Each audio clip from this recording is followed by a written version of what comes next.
அருள்மிகு ஸ்ரீ பத்ரகாளியம்மன் ஆலய புனராவர்த்தன அஷ்டபந்தன பஞ்சகுண்ட பக்ஷ மகா கும்பாபிஷேக பெருஞ்சாந்தி குடமுழுக்கு நன்னீராட்டு பெருவிழா 2024.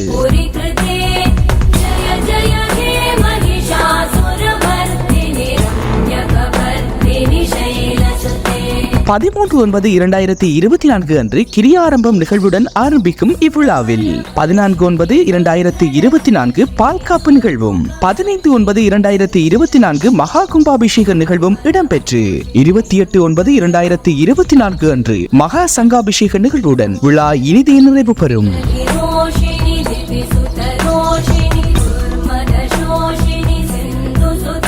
இக்காலகட்டங்களில் பக்த அடியார்கள் அனைவரும் கலந்து கொண்டு இறைவனின் மெய்யருளை பெற்றியுமாறு அன்போடு அழைக்கின்றனர் ஆலய நிர்வாகத்தினர். ஜகதம்ப